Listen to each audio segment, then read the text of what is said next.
Hello everybody, welcome to the WTA Weekly Wrap-Up. My name is Jess, and over here at the Quality Shot YouTube channel we talk about everything that's going on the women's side of the tennis tour. We are halfway through the Australian Open, so we have to talk about what has been going on. If you watched my last video, you know that I am in Melbourne for the Australian Open, which is super exciting. I'm doing some content with the Australian Open and also for myself, so it is amazing, great atmosphere, but it is also super busy.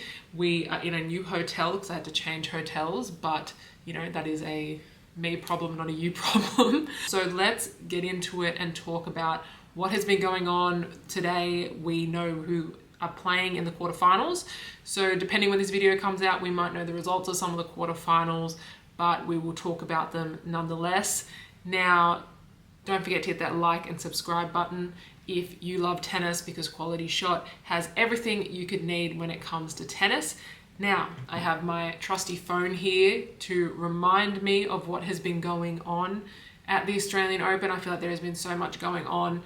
So let's start with day one. Day one of the Open, we saw Zhang make her way through the first round. I'm just going to run through some notable results that we saw early in the tournament just to refresh your mind of how we got to the quarterfinals. So Zhang had a straight sets win on day one, as did Sabalenka. She managed to beat Sloane Stephens in straight sets 6-3, 6-2. We saw Donna Vekic win. Blinkova beat Daria Saville in 3 sets. That was a really close 2.5 hour match. We saw Mira Andreeva win, Paula Badosa, Leylah Fernandez, and we also saw Clara Townsend, who kept her winning ways up after she managed to win in Auckland, well, just before the Australian Open kicked off. So that was really great for her. We saw Coco Gauff beat Sophia Kenin in straight sets. Naomi Osaka managed to beat Caroline Garcia. Now, if you recall, last year's Australian Open, Naomi lost to Caroline Garcia in the first round, so she managed to get her get back, you could say, in that one after beating Garcia in 3 sets. We saw Danielle Collins get through, as did Iga Swiatek, Paula Badosa, as did Jess Pegula. However, we did see Victoria Azarenka go out early. Also, Yelena Ostapenko, who went down to Belinda Bencic. So we saw the return of Belinda Bencic, which was super exciting. And then to end on day 3, which was the end of round 1, we saw Emma Raducanu beat Alexandrova in a close 2 sets. However, we saw Maria Sakkari go out in a close 3 sets to Camila Osorio. Now in round 2, we did see some upsets. One of the big upsets that we did have in round 2 was Zhang. She went down to Sigemund in straight sets 7-6, 6-3. That was probably one of the bigger upsets early in the round for the women. We did see some really good wins though, which included Naomi Osaka over Karolina Muchova in 3 sets. Anna Schneider, Paula Badosa, Jess Pegula, Coco Gauff, Arina Sabalenka. Iga Swiatek had a straight sets win over Shremkova 6-love, 6-2 in the second round. Jasmine Paolini also had a straight sets win. So at this stage, there were still plenty of players that were having a great run. Now, there was a little bit of drama though in the second round match between Destiny Ieva and Danielle Collins, where there was a bit of banter with the crowd. Obviously, the Australian crowd was very pro Destiny Ieva. However, that was still a really close match regardless if we just focus on the tennis and less about the drama surrounding it. Danielle Collins managed to win that match 7-6, 4-6, 6-2. Round 2 also saw a couple of other players go out, including Amanda Anisimova and also Katie Bolter. Heading into round 3, Clara Townsend's dream run came to an end after she went down to Arina Sabalenka 7-6, 6-4. And in round 3, we also saw Jess Pegula go down to Olga Danilovic in straight sets 7-6, 6-1. Now, I was actually at that match live. I'll talk a little bit about that because I went to the tennis that night and that was one of the matches that I saw, and it was really interesting to see Danilovic. Incredible game. I've never watched her play live, so that was a really good match. However, I will say I was surprised that Jess wasn't able to or didn't push that match to 3 sets. In that first set, it was really closely contested between the two. However, that second set, the set just kind of disappeared for Jess. I think she kind of dropped off a little bit mentally, and then she kind of got herself into a bit of a hole. Danilovic was playing incredible, so she gets full credit for that. She absolutely deserved the win, but I do think Jess kind of had a bit of a lull, and Danilovic was able to take advantage of that. And then unfortunately for Jess, she was kind of too far already in the hole and wasn't able to get herself out, which was disappointing for her, but amazing for Danilovic to be able to make her way through to the 4th round. In the 3rd round, we also saw nearly a 3-hour battle between Donna Vekic and Diana Schneider. Vekic managed to get the win there, 7-6, 6-7, 7-5. Very close match there. Coco Gauff beat Leylah Fernandez. However, Naomi Osaka retired in her match against Belinda Bencic due to injury, and that was really disappointing. That was a really exciting matchup. So Naomi retired after the first set in that match. We saw Paula Badosa beat Marta Kostyuk.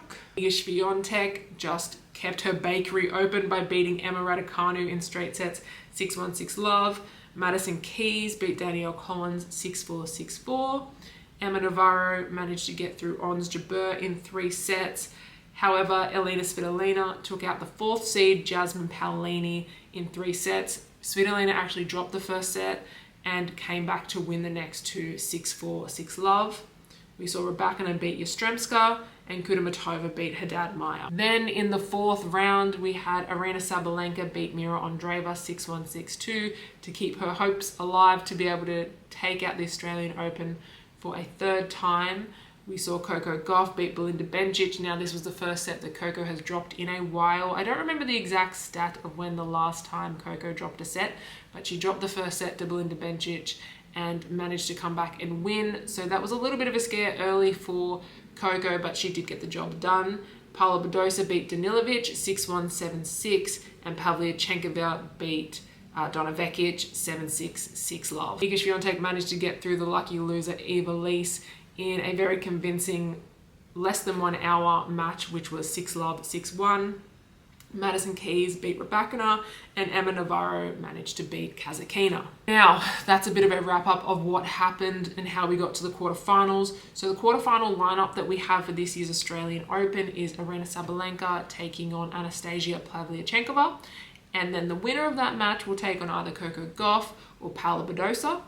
And then on the other side, we have Madison Keys taking on Elina Svitolina and Emma Navarro against Iga Swiatek. Now, this is really interesting. I can tell you who I think will get through, but honestly, we'll have to wait and see. So Sabalenka Pavlyuchenkova is an interesting matchup. The head-to-head here actually favors Pavlyuchenkova, which is super interesting. I would have thought Sabalenka would lead the head-to-head, but she doesn't. So Pavlyuchenkova leads the head-to-head 2-1. And the last time that they played, Pavlyuchenkova won that match in 3 sets, but that was at Roland Garros in 2021. Now, keeping in mind that Sabalenka has won Grand Slam since then, so I think she's a much better player than 2021 Sabalenka. So I think that is going to be interesting. My pick for that match is going to be Sabalenka. And then in the other matchup of Coco Gauff and Paula Badosa, this is another really interesting matchup. I actually think this is the match I'm most curious to see. And we have the head-to-head here is 3 apiece. So the last time they played was in Beijing last year, which Coco won, and then in Rome last year as well, Coco won, but both were in 3 sets.